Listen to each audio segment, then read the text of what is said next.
Oh, okay. Ah, and I'm still getting used to all this because of the fact that I changed the video thing that I've been using to, basically stream. So, how's everybody tonight? Yes, I'm doing this finally after a minute being away.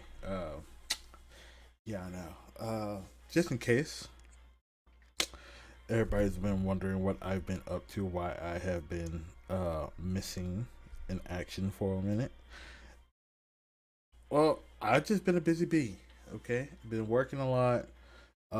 Been trying to focus on my my weight, get my weight to a better healthy way. I'm down to like 302. Last time I checked on my scale. The last time I checked at the doctor it was like 304, I think.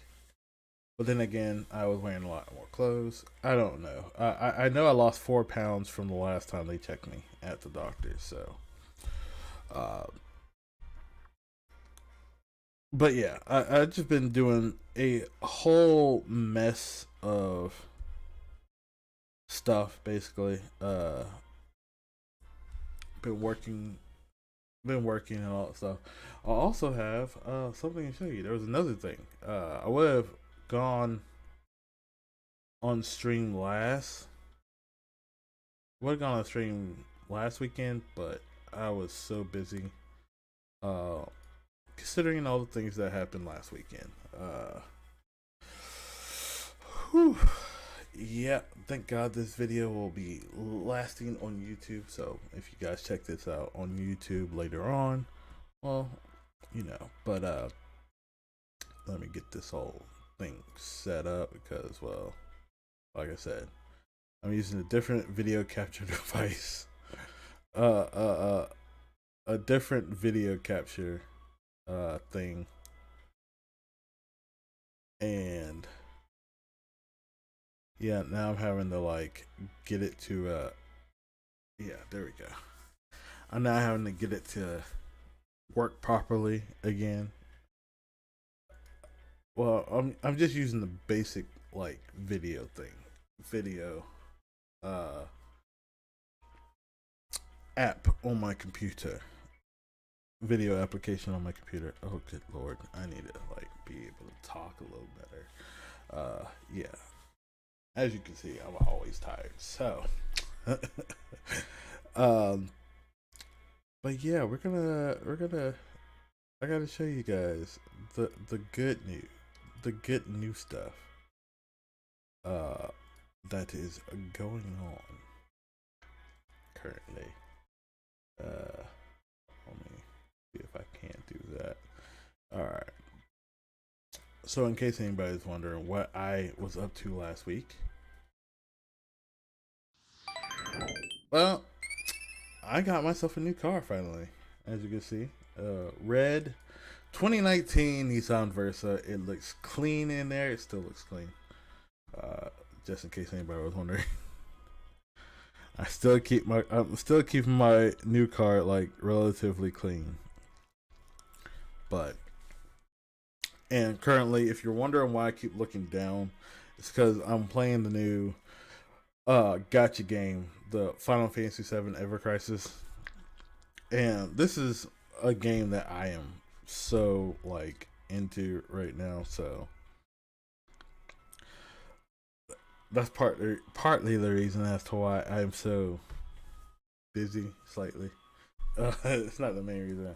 I've been looking for that Final Fantasy VII Rebirth demo. Like I'm hoping they release it to the public. It's like not just the public, as in being able to go to some of these conventions or uh like game shows and all this stuff, but I'm talking about like in general. Like I want to be able to get my hands on it before February 29th. I want to see how it feels to play in the open world of Final Fantasy VII Rebirth.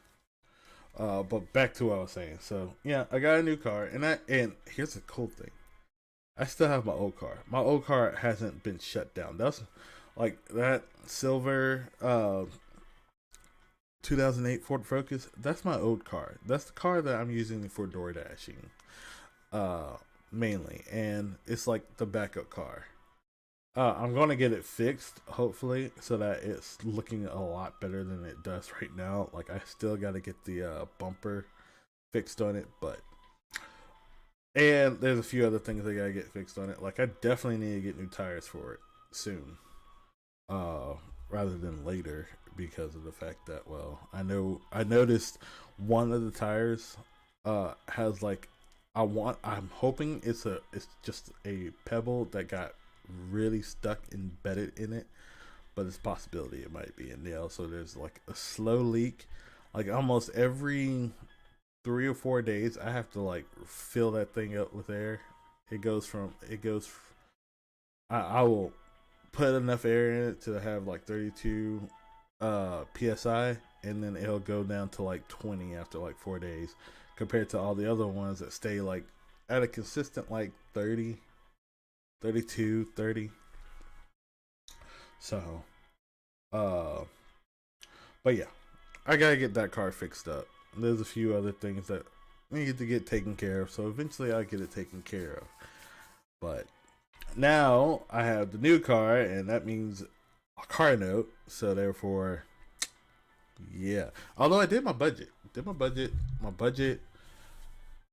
With the new car plus the car insurance. Oh, good lord, the car insurance. Like I have to pay like the next time I pay my car insurance, I have to pay nearly $800 for both cars. Okay, and that's just to kind of catch the new car, catch the insurance up with the new car, kind of. So there's that. Because I didn't have to pay it this month, but oh, good lord. But it's reasonable, and I did my as long as I um get my finances in order with this month, which I should be able to do. Like, shoot, my next paycheck is literally going to be like it could be a free paycheck, but if you know what I mean by free paycheck, I don't have any bills absolutely due on that one. I might just go ahead and like try to get everything all fixed and funnel, like get myself out of the little loop I've been in for a good minute. However, here's the thing. So, yeah, the car payments aren't too bad. So I did the math. I should have about, if I put everything in the right way, which I'm pretty sure I did, I should have about $561 left after all my bills are due, and that's not including the streaming services. And the streaming services don't go beyond $100, or maybe about 120 at the most. So there's that. And I'm not going to keep Netflix for too long, so there's that too. But I definitely need to get some new video games that are coming out soon, like Star Ocean: The Second Story. What else is coming? Oh yeah, Marvel's Spider-Man 2. You know, the PlayStation exclusive Spider-Man 2. Ooh, that's gonna be good. I got Mortal Kombat 1, so I've been playing that, and I might stream that every once in a while. Although I'm probably gonna only stream that one on. I might stream it on YouTube for now, but I might put it on Twitch, because I'm playing it through my PlayStation 5, so that's how I'm gonna do it. And I finally figured out how to why the microphone on the controller wasn't working, but I definitely need to get a new headset for it. So there's that. Ooh, and I got to do this whole little joint co-op thing again. Anywho, but other than that, another reason why I've been like missing in action on streaming is because I've been I got myself sucking into the loop of, well, I'll just show you. I got myself sucking into the loop of the Act-Man and the Quantum TV whole little thing. I can say that now. I feel comfortable saying that now because okay, so this whole little thing, if you don't know about it, the whole Quantum TV, Act-Man, pretty much a lot of people, a lot of different YouTube content creators on YouTube, gaming content creators for sure on YouTube, had this whole kind of war between, it was like all the gamers versus Quantum TV, because of the fact that Quantum TV, okay, so the Act-Man, or not the Act-Man, it started with what was it, Mystical? Oh man, I forget the kid's name. But there was another YouTuber called Mystical, I think.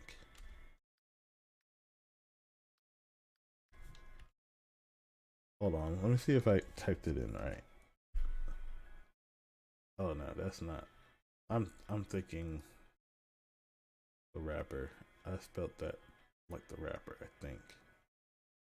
But anyways, there was this one YouTuber. Well, no, Quantum TV had posted a review of a certain big game that came out. I want to say 2022, but I think it was 2021. I could be wrong. But Elden Ring. And if you know about Elden Ring, you know that game was like pretty much hot fire for a lot of people. A lot of people. Like I am not. It's a From Software game. It's very Soulsborne esque. If you know what a Soulsborne game is, it's basically a game that is incredibly difficult. You're a single player. It's a single player game that's incredibly difficult. You are basically getting your shit pushed in constantly. Okay, I state. So the game is hard as hell. Okay, I played Bloodborne. I haven't played any of the Dark Souls games, but I have played Bloodborne. And when I tell you, I still haven't even beaten the first boss. Like, that's how difficult that game is. Like, I kept falling into the death loop about fighting like the first, like one of the first like main mobs of the game. I was in a death loop. Okay, I just kept having it just kept going back and forth until I finally figured out how to get past that part. Okay, when they say get good, the Soulsborne games are basically you need to get good. They mean it. Okay, I'm serious. Like, shoot, I can tell you right now, when it comes to like video games, I'm more of a JRPG fan. Okay, I play a lot of JRPGs. I love Final Fantasy. I loved I loved Trails of Cold Steel, the Legend of Heroes, Trails of Cold Steel, that entire quadrilogy. Okay, I've played uh Kingdom Hearts. Okay, technically that's not the usual JRPG. It's an action RPG, but still, I played Kingdom Hearts.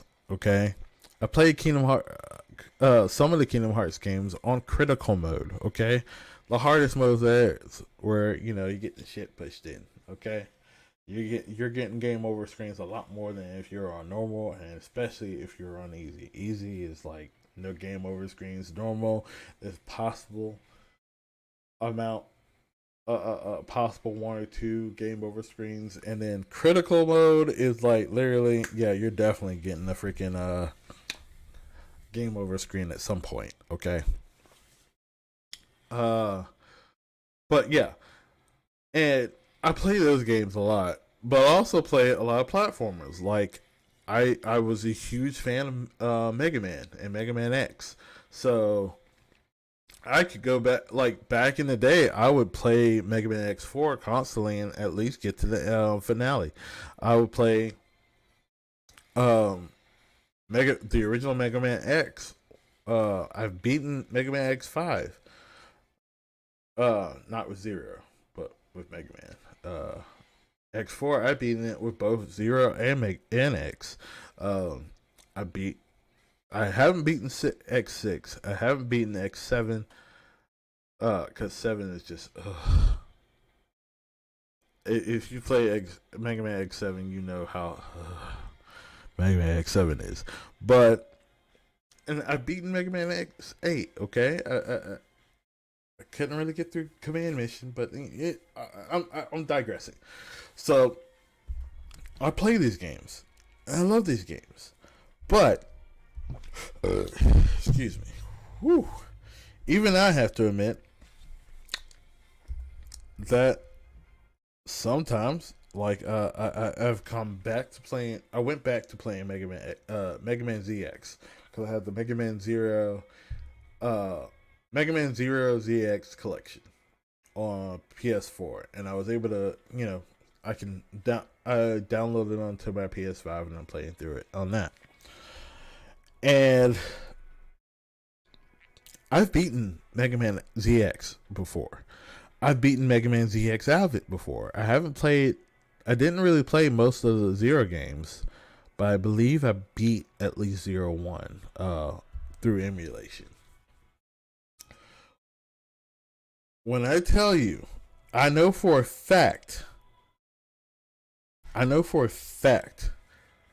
beaten ZX, and I've beaten ZX Avid, and I know for a fact I beat it on normal. Okay, when I tell you playing through ZX again, and it's not about the consoles it was, because I had a DS, and that's what I was playing ZX and ZX Avid on originally. It's not about the controllers. It's not about the console I was playing on. It's about the fact that my mind just does not compute with the game anymore. Like, it's been so long since I played it that I'm getting my butt kicked in that game a lot more than I used to. Oh my god. And I can't believe it. So it's not just Soulsborne games that are difficult. It could be your normal as, old school platformers that are difficult as fuck. And I can't believe I said it. Like, I'm saying, when I say that, like, I'm having a hard time playing through the original Mega Man X, it's crazy. Like, I've been trying to play Mega Man 8 since it's one of the few Mega Man games I haven't played, and I am having a difficult time of it. And I know I've at least gotten to the other four Mavericks. I mean, not Mavericks, but the other four Wily robots in the game before, and I'm having difficulty. It sucks. So, anyways, back to the story. So the whole Quantum TV versus Act-Man thing was going on around the time I was starting this channel. And Quantum TV had a hot take, which is kind of dumb. Like, when you actually go through the actual video, it was dumb. It was dumb. It was basically him saying that the game was utter trash. The graphics were trash. Look, Elden Ring, even if I wasn't a huge Soulsborne fan, I saw the trailers for it. I saw the gameplay from it. Even I thought it was gorgeous. And usually I would say that I would reserve that for whenever a new Final Fantasy game would come out. Oh, that's gorgeous. No, that game is gorgeous. Elden Ring is amazing. Okay? I'm sure you guys seen it. Like, look at this shit. Look at this shit. Elden Ring.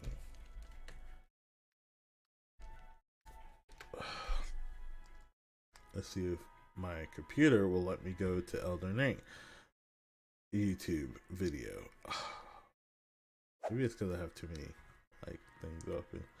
Anyways, but literally, I was just some of the things that he said in his video, and I've never watched the actual video because I don't know if it's still up or if he took it down and it's still down. I don't know. But his original take for it was just like the game was too hard, and he feels like people shouldn't play it. Like, they shouldn't have made that game because it's too freaking hard. Look, man, there's so many games out there that I feel are way too freaking hard. I mean, shoot, the original Lion King movie, the original Lion King, Disney's Lion King, and Disney's Aladdin games, back on the Super Nintendo and the Sega Genesis, those games are hard as hell. Like, you know that after you get to a certain point in both of those games, you cannot move on. Like, unless you are really good at the game. Like, people are now people have to make videos on YouTube showing that it's possible to beat the game.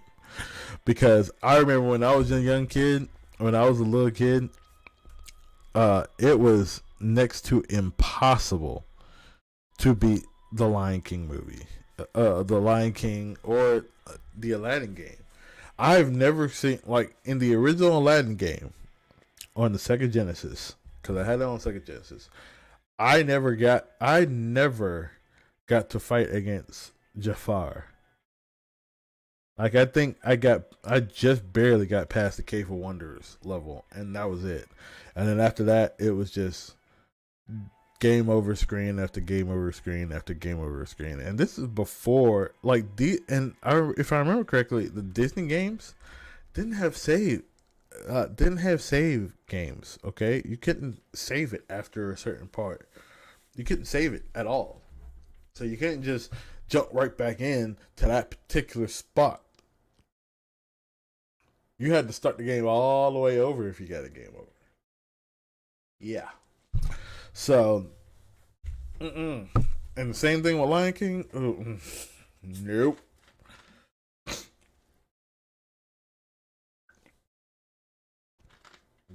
I think I got to the part where you have to, after grueling, like, what? 6 hours, I finally got to,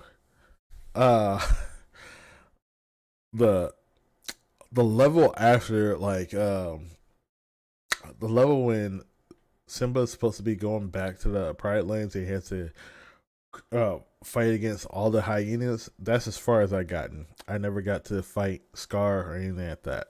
Uh-uh.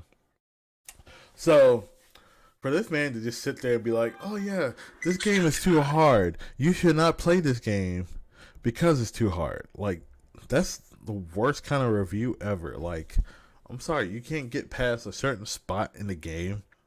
Why are you reviewing this game in the first place?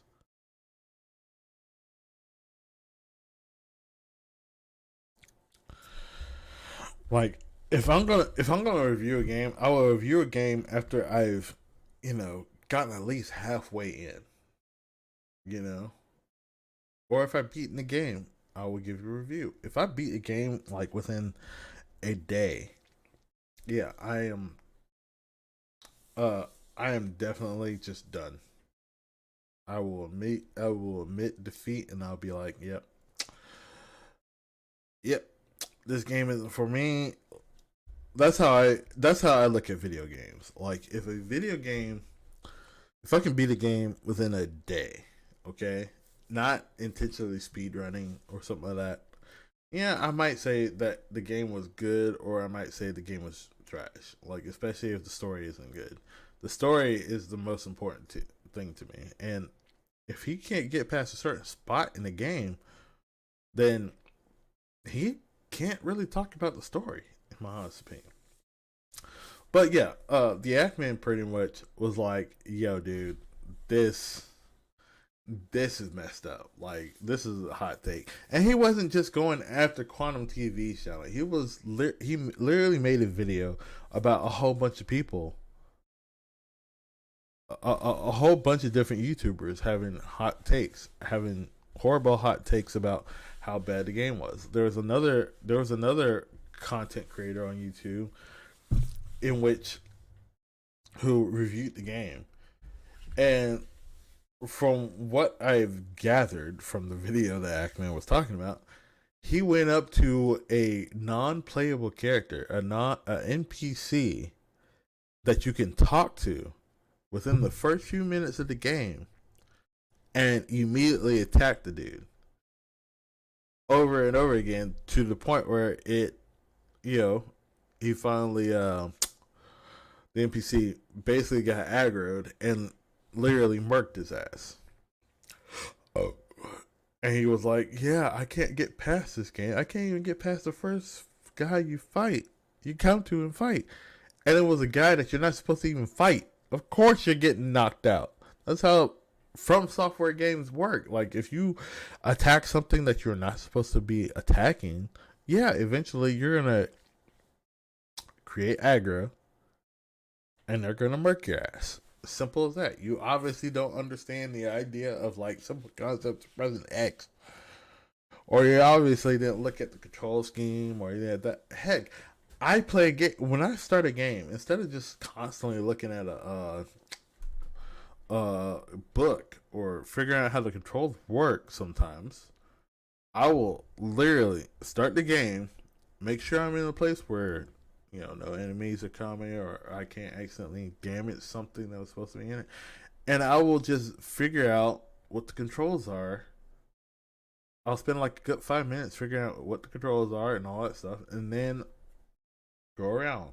There's tutorials for some of these games, and since most games nowadays, if you can buy a physical copy, you can't really get like the instruction booklet in it anymore, which I sucks. I really hate that. I mean, that's one of the things I would take. Like, instruction booklet is like one of my favorite things about getting a video game back in the day. I would read the hell out of them when I'm not, on the game.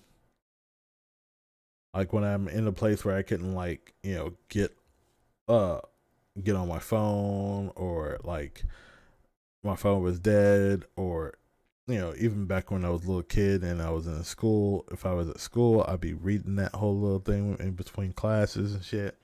You know what I mean? That was my joy. That was my joy. But some guy just could figure out how, like, that you're not supposed to attack it. You're supposed to talk to this man. Anyways, so yeah, around the time that this whole little thing was going on between Quantum TV and the Ackman, I knew nothing about Quantum TV or the Ackman. I was just starting up my channel. I was looking up a whole bunch of things. I, it was just randomly scrolling through YouTube because at the time my YouTube was willing to give me some like random ass my the home part of YouTube was just like giving me some random ass like uh why is this not going? That was the most annoying thing in the world. Alright, we're gonna exit out of some of these things. Maybe it's just that I had too many things up. We good? Okay, cool. So what was I saying? Where was I again? Oh yeah. So around the time that the Quantum TV and the Ackman were going at each other, online, I had just started my YouTube channel, and YouTube at the time was giving me a lot more variety, but things that I tend to actually like knowing about video game stuff, knowing about like different tech items and all that jazz. Nowadays, I have ruined my YouTube by even remotely checking out like podcasts like the Fresh and Fit podcast or just Pearly Things. Ugh, I feel bad. I regret my decisions of watching those, or even just trying to watch the how the drama kept going on from the whole Auburn Preach Fresh and Fit situation, all that jazz. You know what I mean? I fell into that trap, and now like my YouTube is full of a lot of random ass bullshit that I would never check out at all. Like I'm probably not gonna watch the Warp Zone, Mortal Kombat Teaches Anatomy. I mean, it's something I'd probably be into. This would probably be something I'd be into. This Duke Don, he has things, but I don't want to talk. I don't want to know more about the whole Andrew Tate stuff because it's just, it's mine. I finally got myself out of it. Like now that Fresh and Fit has been demonetized, if they get remonetized, I'll be shocked. But now that they have been demonetized, I'm not even paying attention to them anymore. Like I could care less. Like I don't want to know anything about whatever's going on with them. Uh, yeah, there's a few things. One thing I definitely hate is shorts. Like if YouTube can figure out a way for me to like not like, hey, cool. You have people wanting to watch shorts. That's cool. Me, I don't want to. So is there? Can you give me a way to like get rid of shorts on here? Because the reason why I don't like shorts is because uh, it's it's something really short. It's like 1 minute long, and I don't want to sit there and look at 1 minute of a full video. I want to see the full video. Like, stop doing that to me. Like, you know, if I'm watching the the adult stuff, you know what I mean? I rather see something that's like 15 to 30 minutes plus over anything that's under 15 minutes. I'm trying to watch it. I'm trying to get into it.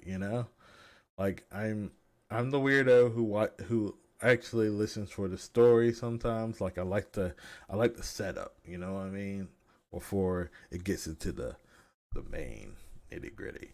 Anyways, but at the end of the day, like I rather not like look at shorts because shorts are short. I rather see a full context thing, and I feel like that's where a lot of like misconstrued stuff comes from this short form content. Like, don't get me wrong, I have a TikTok, cool, but when you're actually sitting there trying to explain something, and you edit it into like a 1 minute like thing, it's so many things get left out. That's how I feel. Oh, but like I was saying, the whole Ackman Quantum TV stuff was going on when I first started my channel. And I didn't even know who the Ackman was. I didn't even know who Quantum TV was. I didn't know who most of these like big content creators were, because like I wasn't that, like, I may have loved watching YouTube videos just randomly, especially like what culture. That's what I was watching, like what culture videos. I started getting into MXR plays before 2020. What culture was my thing before 2020? And I'm talking about a whole bunch of stuff before 2020, because that's what my YouTube thought process was. Like I had just gotten into like the r slash. I had gotten into the r slash channel. Um, the whole Reddit reading um stuff. And I would also see like you know trailers for a new movie that I was looking forward to, or trailers for a new game. That's how I would check everything else. Check everything out. Game ranks. Uh, Hell, I didn't even really get into Penguin Zero or Moist Critical or Charlie until like what, last year. I'd heard of them, but like not nearly as big as everything else. Hell, I didn't even know anything about EDP, and that's let's not even talk about EDP. Or I was watching like To Catch a Cheater like episodes. Okay. Hell, I was watching all the different like little things, little videos, compilation videos of Suits. Okay, because Suits was one of my favorite TV shows. Um, so yeah, it was just these small little things that I was watching before this, and then I randomly came across like some video about like how the Ackman had gotten demonetized for a Twitter post that he did that was obviously a joke. He was talking about uh he said something about doxing like YouTube people, because he was sitting there saying it in regards to how YouTube was just kind of like letting Quantum TV slide on a whole bunch of stuff, including the fact that Quantum TV ended up calling his mom, calling the Ackman's mom, like finding the Ackman's mom's information and calling her and saying, "Oh yeah, the Ackman is being rude to me on YouTube, and he really needs to stop." Blah blah blah, that type of shit. And I was like, "Are you fucking kidding me, dude? Are you insane?" So I kept hearing about this whole little thing about the Ackman and all that stuff, and I actually kind of felt uh bad about it.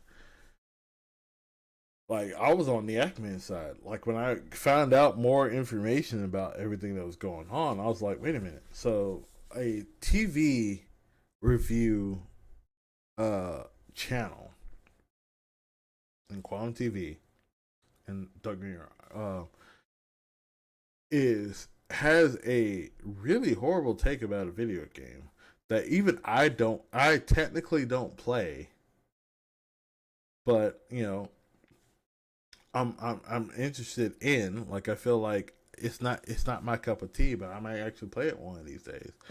Has a review about the game. It's such a bad, terrible hot take, and because everybody can see that it's a terrible hot take. Heck, a person who, like myself, who doesn't play that game could tell that that was a bad, terrible hot take. Somehow ends up doing a whole bunch of stuff and getting the Ackman, this other creator who is criticizing his hot take, criticizing, criticizing. Let's be honest. Criticizing his hot take gets him pretty much demonetized, and then like tries to go after all these other channels for criticizing them. Shoot, look, I'm gonna tell you right now. If you're gonna criticize me, because criticism is a way for me to get better at what I'm doing.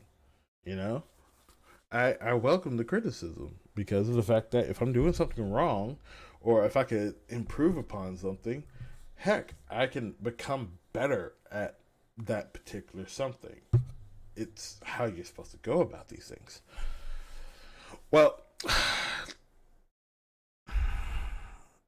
these people just don't know anything. Hold on, let me see if this works.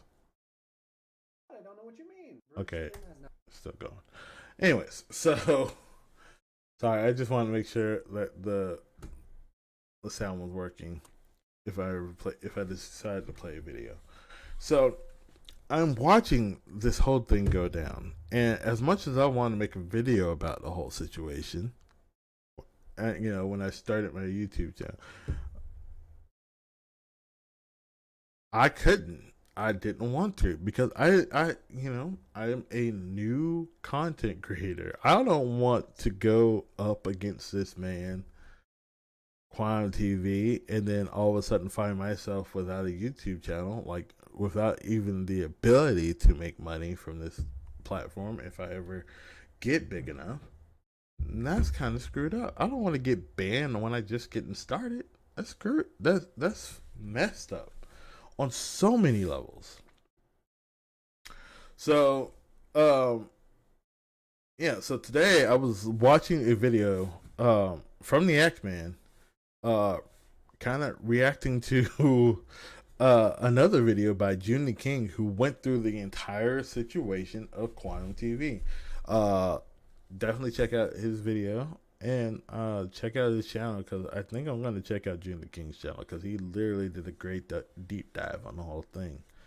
But it's called Quantum TV: A Narcissist's Road to Arrest, which it details everything that was going on with the whole Elden Ring thing, before the Elden Ring thing, and even currently, where Quantum TV, he just got a divorce. He got a restraining order against him, put against him from his wife, well, now ex-wife, who's now getting a divorce from him, and he also got arrested for domestic abuse.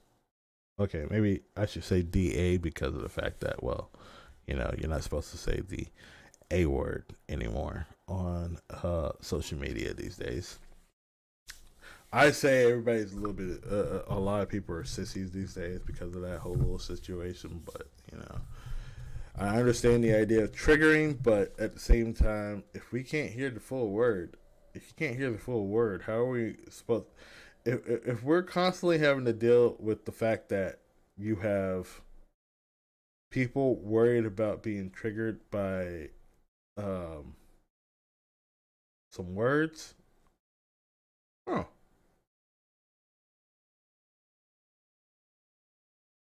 then how are we going to really combat those particular types of things? I feel like trying to get rid of those things, getting rid of certain words and all that stuff, is just another way of throwing it under the blanket. And when things keep happening in that particular way, we're not going to be able to combat it correctly. Like, give it about a decade, and we're going to see that by censoring those words, what we're really doing is just throwing them under the rug. And when things are actually starting to happen and more people are starting to, a lot of the people who are the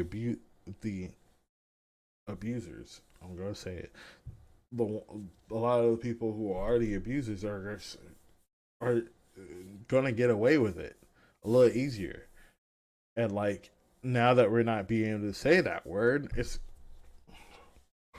anyways. So yeah, Quantum TV douchebag. So I kept watching all those videos. I want to rewatch them. I want to fully understand it. That's what I've been doing for the past month or so. Okay, not only that, but I've also been, watching Leon Lush. He's actually a really good YouTube content creator. I like his videos. I also, let me just say this one particular fact. So, one of the first few videos I did was trying to defend SS Sniper Wolf, and I realized now I'm going to keep it up as a video of my shame. But yeah, I didn't have all the information at the time because at the time I only found out about SS Sniper Wolf through Darman video collab that she did, which in hindsight, Darman is also a whew. Wow, I didn't realize how bad that was. So again, I would like to apologize to anybody who thinks I was just simping. I would like to bring it up right now for everybody. I was not white knighting SS Sniper Wolf.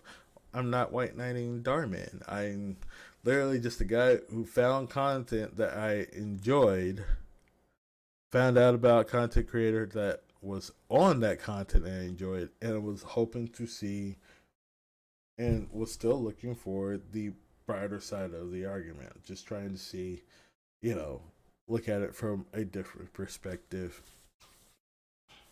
Okay, I shouldn't say the different perspective, but I was looking at it from a different side, from somebody who doesn't know all the facts, and I was wrong, and I will admit to that, but I still admit to that. So now knowing all the information I do know, yeah, she is. Whew, no, and that's sometimes we're gonna fall into those traps. We're not gonna have all the information. We think we have all the information. When it turns out we are highly wrong. And I'm one of those type of people who's willing to understand that, so to speak. Like, hey, I might not always have all the information, and when I say something about certain things, it's a big possibility I'm saying things without knowing all the information. And once I finally do get the information, of course, I'm also going to keep up a video. If I make a video about something, not having all the information, thinking I have all the information, and then I make another video saying how I realized that I didn't have all the information back then, and now that I have all the information, hey, my mind has been changed. It's possible. It's completely possible. Because when you have every bit of information, even though you only have, when you get all the information, yeah, it's good. But I'm also willing to the point is, I'm trying to say that if I get something wrong the first time, I have that ability. I know for a fact I have the ability to go back and be like, hey, look, I was wrong that original time. Now that I have more research, more information, now that I'm an older person and all that stuff, hey, I'm going to hold myself accountable and say that last take was horrible. And I'm going to leave that last take up because of the fact that I was wrong. And I want y'all to see my shame, okay? I want y'all to see the shame. I want you to see how bad I was and now how I am become a lot better. I also been on this whole little, just random stories, I also been on a Baki kick, okay?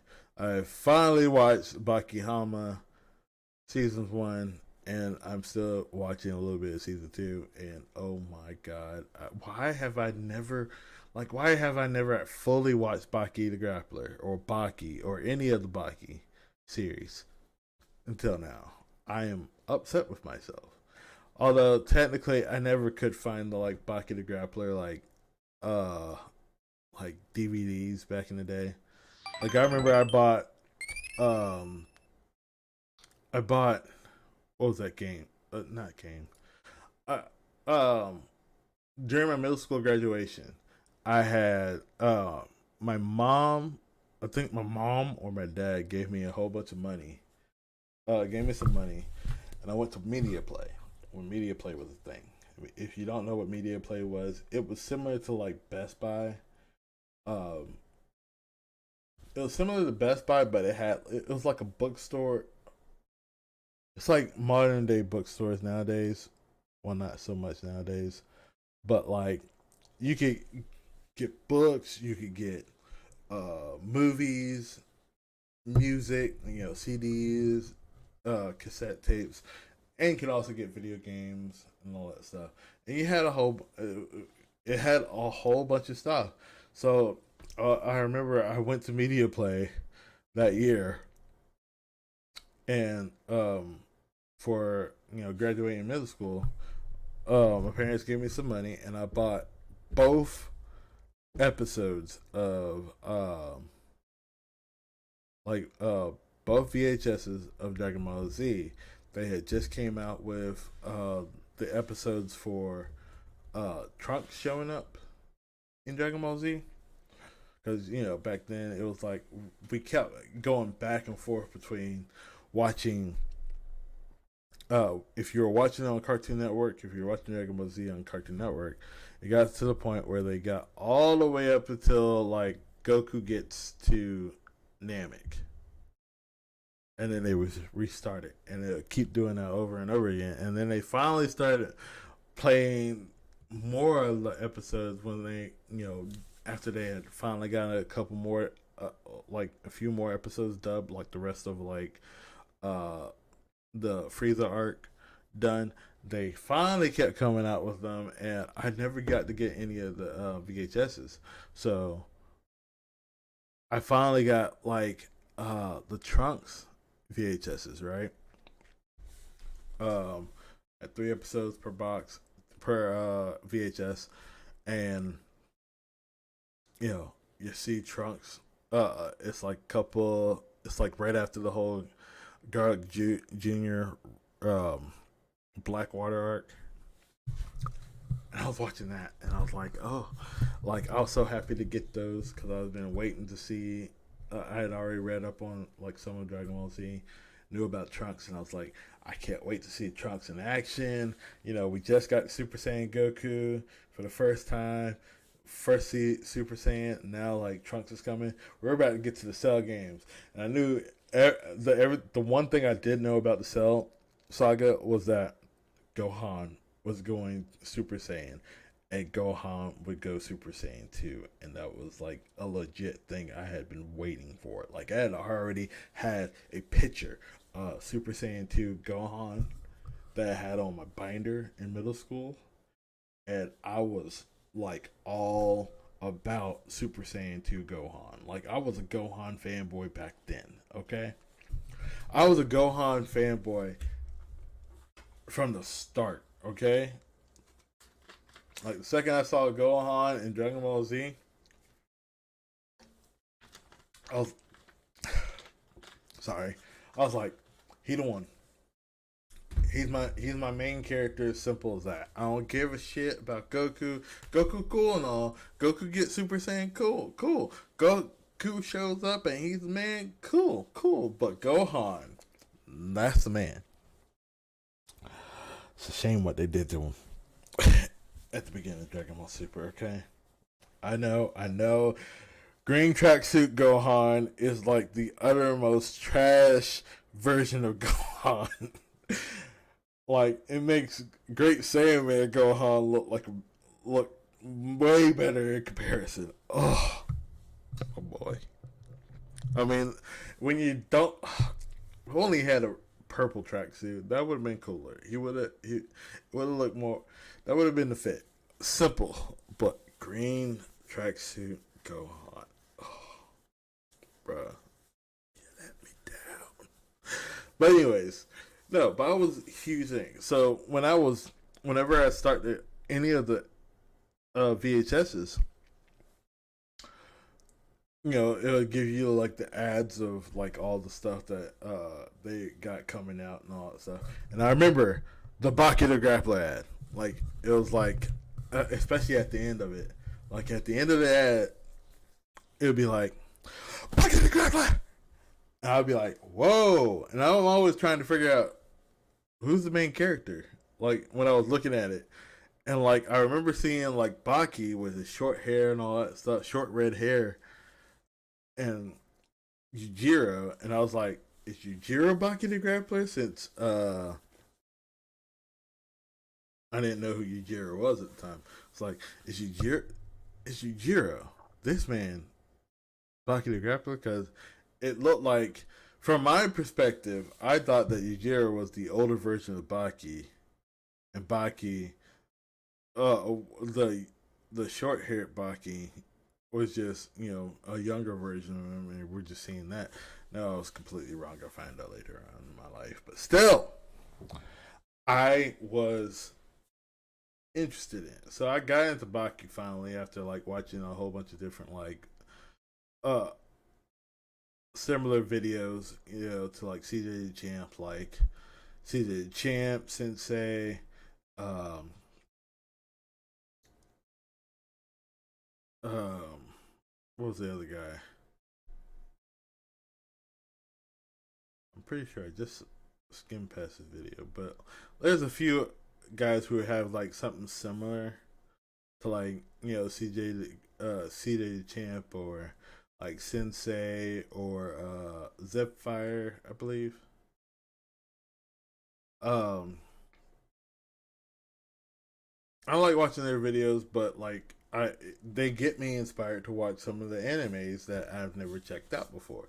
So I finally checked out Baki the Grappler and finally saw what it was, and I was like, damn! Like I literally just watched the episode where uh what was that? What was that karate uh martial arts guy named Kinsei, something like that? Kyosei? I forget already. But when he was doing the mock punch and his mock punch whip move, and he completely busted his own arm off out, like just fucked up his arm completely to the point where he got no muscle, he got no skin over here. It's just full on bone. You can see exposed bone. It's just out there, and you're like, how is he even like, bruh? So yeah, I was watching that. uh, so I've been watching a whole bunch of stuff, and I've just kind of been like reflecting and door dashing. You know what I mean? Mainly because of the fact that like you can't tell now, but like earlier in September, I had busted my tooth. Like I made the mistake of not putting my car in park while I was door dashing, and first it started going forward towards this one customer's house, and then I got it to like kind of uh I was trying to get it to go into like neutral or park or something like that so I can get in it, and my window was like slightly cracked down, and the problem with my car, like my window was like halfway open, and the problem with my car is that like the outside door handle to the driver's side is broken. I gotta get it fixed. Like I'm pretty sure like the either the little clip that goes on to the metal uh the latch that connects to the latch, that connects to the metal rod that's connected to the latch and all that stuff. I think that either broke off or fell off or something. But the inside one works perfectly. So the only way to open my door is to open it that way. Well, when my car is moving forward or backwards, it's kind of hard to just do that and try to like open the door and also get over. So I finally get my hand to like go into the thing, put it in park, try to put it in park or neutral. But I'm like freaking out because I don't want my car to run into this person's house. move move the stick, and it goes into reverse, and it's just slowly edging to reverse. And I got the car on, mind you. So I'm sitting there like, oh shit, and I'm starting to get dragged by my car, and I'm trying my hardest to like, you know, kind of get the car to get in park. And there's a hill um that's on the other side of the driveway, okay, where my car is like located. So if my car continues going forward, there's a big possibility it's going down that hill. And considering I'm being dragged by my car slightly while also trying my hardest to get to uh the stick to put it in park. Yeah, it was bad. It was a bad day for CJ. So, needless to say, through some force of luck, while I'm trying to get it in park, I hit my mouth against my window, and I broke my tooth at that moment. And then, like through some force of luck, my car stopped just barely on a rock, and a rock stopped my car from going down the hill, and I was able to get my car in park just in time for me to get my car in park. And I was like, oh, thank God. So yeah, it was a possibility I was going to be here. Yeah, I know, it's hilarious, isn't it? That whole situation. So yeah, so I almost lost my car and my life. Thankfully, I didn't. I just lost my tooth. I just broke my tooth. That was it. So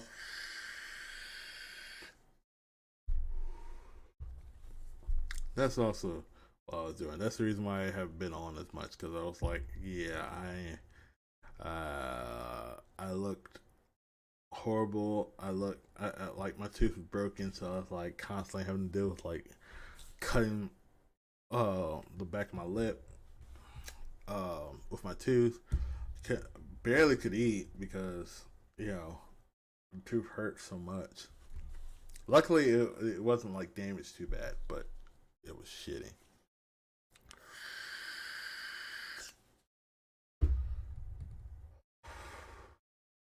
So yeah, that's what I've been up to the past month or so. Um, and like I said, I've been playing Mortal Kombat One. I beat the story mode. I love the story of Mortal Kombat One. That was good. That was a good story in my opinion. Especially I like time travel, and I love the idea of multiple different timelines for a good reason, and how they came up with the idea of like multiple different timelines actually happening.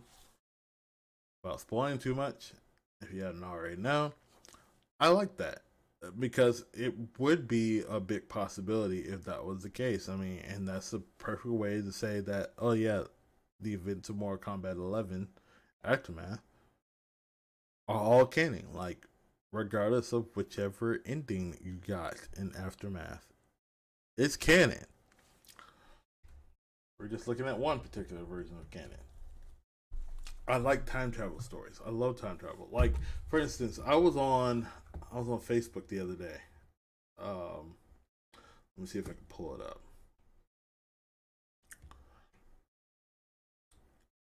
Um, there was a post on like one of the Star Trek groups I'm part of. If I can find it, I will. I will put it up here.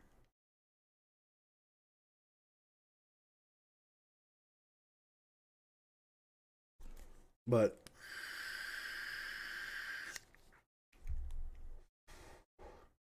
like, I'm a big, huge time travel buff. Like, I love the idea, like the theory behind it. I love all conversations about time travel. But there was a question. There was a thing that somebody had posted about. Here it is. I think this is it. Yep, here it is. I'm about to like pull it up.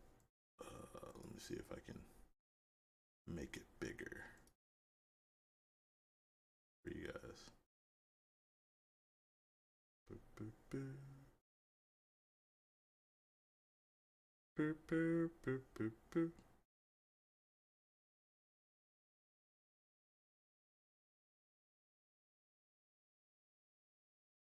Yeah.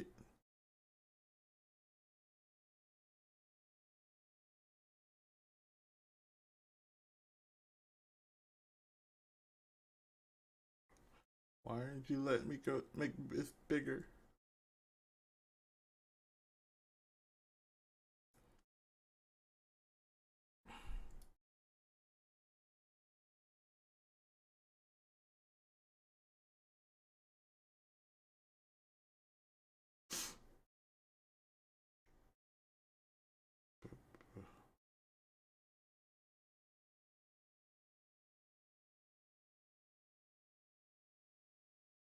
Anyways, I'm just gonna do this.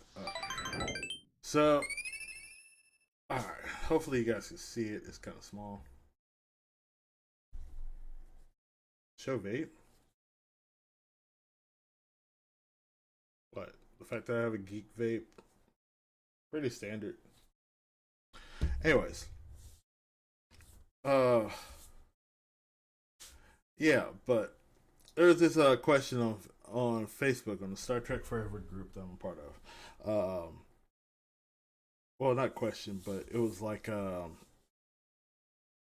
this whole little discussion. It was I have a little lore theory. It was by top contributor Michael Caddick. So he was like, I have a little lore theory. I've been thinking about it. Oh, nice, real nice. What kind of juice you vape on? Cause I usually vape on like the ripe kiwi dragonberry ice. Usually I do the 3 milligrams, and sometimes I'll get like the non-ice one. But I like menthol flavor, and I like fruity menthol flavor. Anyways, but yeah, Michael Caddick says I have a little lore theory I've been thinking about. It likely isn't canon, but nonetheless I thought it would be an interesting question. Are Star Trek First Contact and Enterprise actually in the Kelvin timeline?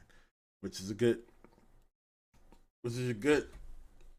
idea, because of the fact that in First Contact, the Borg interfered in human history, and Enterprise, we see Archer and his crew encounter survivors. Also, with the temporal Cold War and the appearance of the Ferengi, it's clear some things are much different from what was told before. Interesting. Let's try that flavor out. But anyways, also with the temporal Cold War and the appearance of the Ferengi, it's clear some things are much different from what was told before. The technology is much more advanced, even before the time Nero's ship destroyed the USS Kelvin. And then Star Trek Beyond Crawl was originally from the Mako squads, and references to Xindi, who were quite advanced, who very quite advanced. Her even references the Cardassians in the 2009 film. Starfleet is much more militarized, as clearly seen in 2009 film and Into Darkness. I'm likely wrong, but it's just something I've been thinking about. Well, I posted a very, very detailed answer that I thought works perfectly in this situation. And I was like, yeah, I'd say First Contact is still part of the main timeline. Kelvin is his own timeline. And then here's my reasons why. Okay, I could just read um fact by fact, but okay, look, First Contact explains everything. Like, okay, think about the original series of Star Trek, right?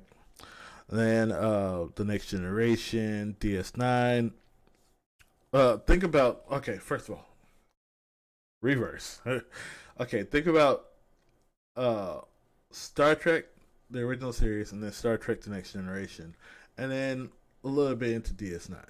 Okay, think of all that happening without any kind of time interference. Okay, any interference in time, like nobody from the future going to the past and all that shit. Right? That's how things are going. Okay.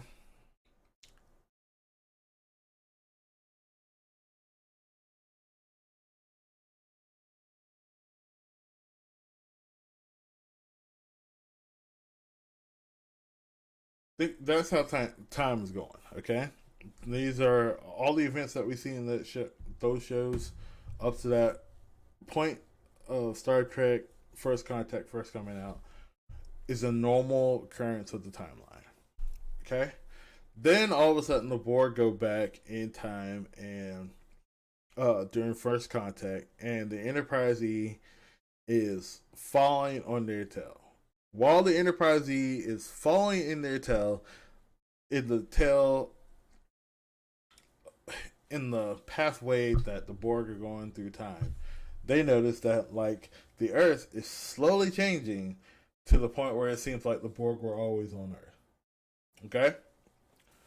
They're seeing it, but it's not affecting them because they're in the middle of a time vortex. If they don't go through time, they're going to be stuck in that future. Well, so they go back. Now the Borg is already kind of fucking things up in the past. Okay, if they don't go, so they have to sit there and figure out how to stop the Borg from interfering with the First Contact situation. Of course, they interact with Zefram Cochrane, and a whole bunch of stuff gets a little bit messed up, but not so much. Zefram Cochrane knows about like his statue. He knows that if he doesn't do what he's about to do, even though he had other plans for why he was doing what he was doing, you know, the future may not be as peaceful as it was. They may not have ever met the Vulcans. They may not have done all that stuff.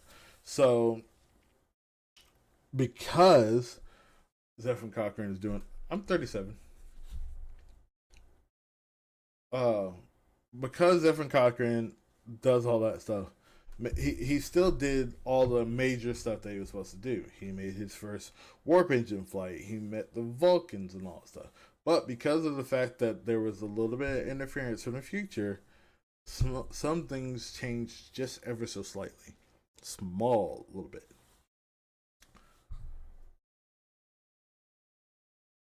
So, of course, like, there was some, like, upgrades and all that stuff. Discovery, the events of Discovery actually happens. The Enterprise looks a little bit more uh, futuristic now because of it, but it doesn't really affect too much of the timeline. The timeline still goes on like slightly unnoticed. It's like a little pebble like falling into a lake. Okay, makes a little bit of waves, but then it dissipates shortly. Whereas the whole Kelvin timeline situation makes a whole nother timeline, and those waves actually affect more than anything. So, for instance, like um, the whole Kelvin situation, that was basically due to the fact that there was an explosion of Romulus.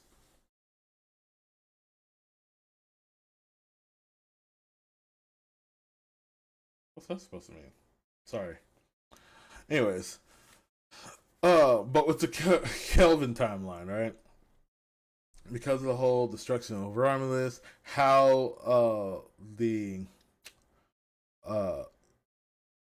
the Narada and Spock ships actually go through time and all that stuff, it creates a huge like space time event. So it's like throwing a freaking rock, like a huge ass fucking boulder into a lake. It's going to cause a huge wave event that like goes all expanding. So Kelvin timeline, the Kelvin timeline changes because of that space time event being so huge that it like ripples out through time to the point where like even stuff that happened before that event is changed up a little bit. That's the reason why Kirk's parents are on a ship as Kirk is about to be born.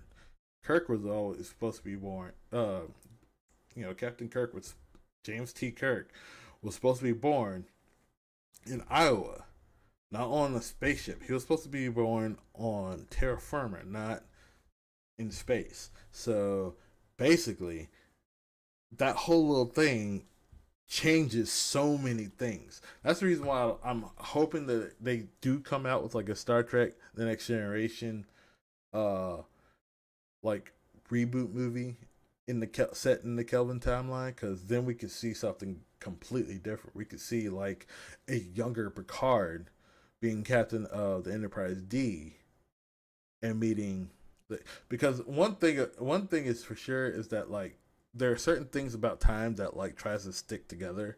Hence the reason why the crew of the Enterprise in Star Trek 2009 uh, all seem to end up together on the Enterprise during that whole little thing. It's like time is slightly trying to like fix the original timeline, but it can't fix everything. So there's a lot of changes still. Like the reason why Spock and Uhura has like a thing in the Kelvin timeline. Why Kirk is even more rowdy and has a little bit more, you know. So there's a bigger thing. So far, what I the description I pretty much gave basically, well, Peter Shaw, I hope I'm saying that name right. He actually said this is the best answer anyone can give. You're absolutely right. It's logical. And I got like 4 likes and one actually like love react and all that stuff. But I'm a huge fan of time travel, so like you that's the reason why I like the Mortal Kombat thing. Like it made sense on a time travel scale that I can actually get along with. Um yeah, I know that was a whole bunch of like sciencey shit, but yeah. Theoretical timeline. Theoretical time travel timeline shit, but still I'm a huge fan of time travel, okay? I'm a huge fan of time travel. Like, I'm pretty sure, like, I understand the idea of, like, the grandfather paradox. The grandfather paradox is, like, just one of those, like, big things, big space time events, too. A lot of reason why you don't want, and, also if you go all the way back through time to, like, the time of dinosaurs, it's not a good idea, bruh, because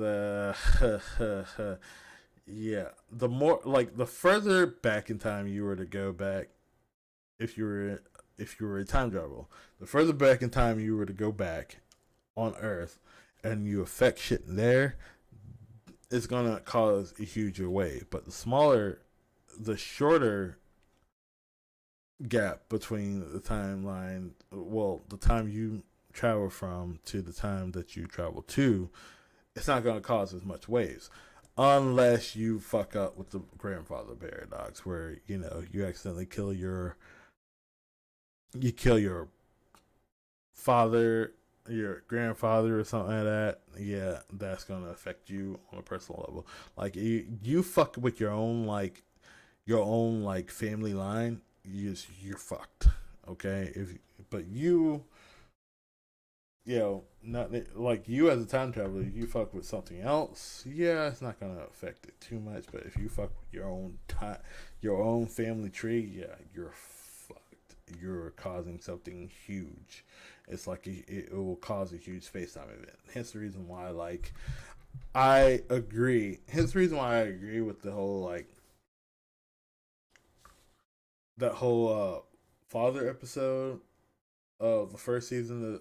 Well, the first series of the Ninth Doctor, with well, the only series, the Ninth Doctor uh story with Rose, where she goes back in time, she saves her father, and everything gets fucked up, and like the Doctor even gets killed off for a second. Yeah, I could understand that because that was a huge, um, it was a huge effect to this timeline because Rose is interfering with her own timeline, so to speak. There's a few other things that happen in Doctor Who where like somehow somebody's time, you know, somebody messes with their own timeline, but or someone else messes with somebody close to them's very timeline and all that stuff. It's a lot. I know, but yeah, Doctor Who was right about saying like time travel is like all wibbly wobbly, timely wimey. Like some events are like um set in stone, and if you affect them, it will cause like a whole host of issues. But if you don't, but if you don't end up running into those like little prime situations, there's also that. That's also the reason why I like Comrade Dino. Like Dino also has a good point. Like I would believe, like if you were to connect a lot of these different time travel stories, you can find one cohesive idea theory about like how time travel could work and what is a thing with time travel. Like for instance, one thing I like about Dano is the fact that there can be like singularity points and what was the other one? It was singularity point and a junction point, I think. Hold on. Comrade Wiki.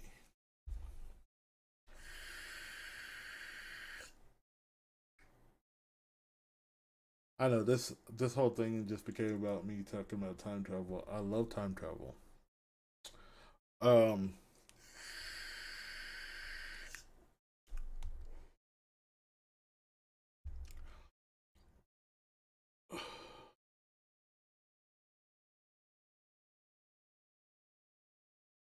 yep.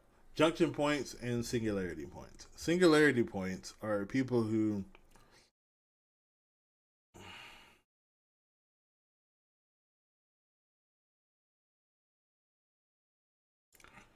all right, let's look at Ryotaro and then let's look at our girl Hana or Kohana, whichever one you want to call her. Okay, so here we go.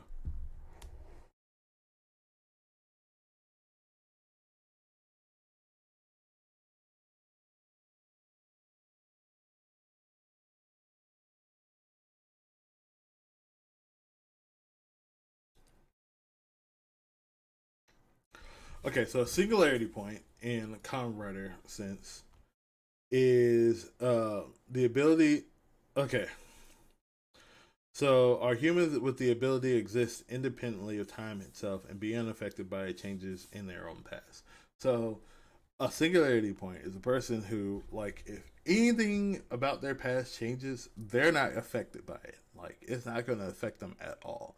They'll still like remember the original timeline, whatever. Like, for instance, if anything, you could say that like Cassie, from the book series Animorphs, is a singularity point, even though they call her an anomaly in there. But she has a little extra ability, like being able to like kind of uh make right what was changed just ever so slightly, like even when it should not make any sense of how it's possible, like her bringing Marco's, like them never becoming Animorphs, her bringing Marco without intentionally doing it, consciously doing it. She brought Marco's mother, who Marco in that timeline already thought was dead, brought Marco's mother to to Earth randomly in front of Marco, and there was no understanding of how it was even possible. And Marco was like, "What? Why is my mom there? Like, mom?" And she's just like, under Visa One, she's just like, "How the hell am I here? What the fuck?" You get what I'm saying? Or bringing Tobias back after he got killed off really early in that book, um, as a hawk in his hawk form. But Cassie would be considered a singularity point. She's not affected. Well, she was affected slightly, but she would be similar to like a singularity point. But singularity points also have this ability that allows them to suppress an image's will when it takes over their body and is not tempted by the free wish an Imogen can grant. So yeah.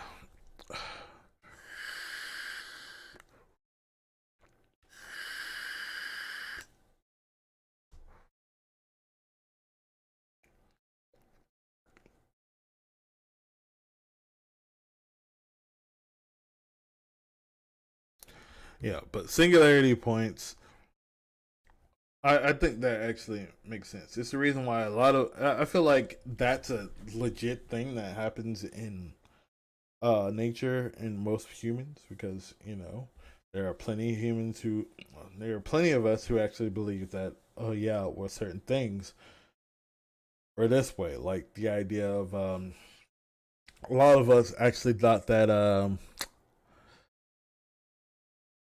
Fruit of the Loom had that cornucopia, if I remember correctly, but they never did supposedly. However, we remember seeing it. Well, why is that? Why is a few of us sure that we saw that, but like the general conception is that it never existed? Well, maybe somebody is time traveling out there and changed that little thing, and it affected most people, but it didn't affect all. Some of us still remember the original timeline before small little changes were made to the timeline. Like I remember at one point, me included, used to think that Nelson Mandela was at one point the president of South Africa. Well, turns out he wasn't. Um, what was that thing called? Uh,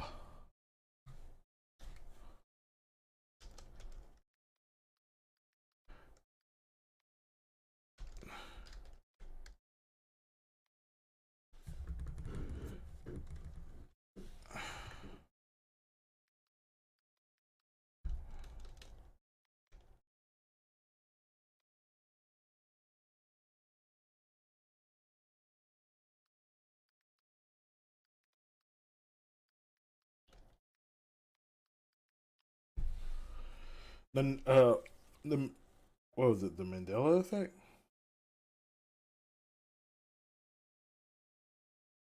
Yeah, that was what it's called, the Mandela effect. Like the false memory situation, like Looney Tunes. Oh no, Mandela. Okay, a lot of us thought that Nelson Mandela died in prison, but in actuality, he never died in prison in the first place. Um,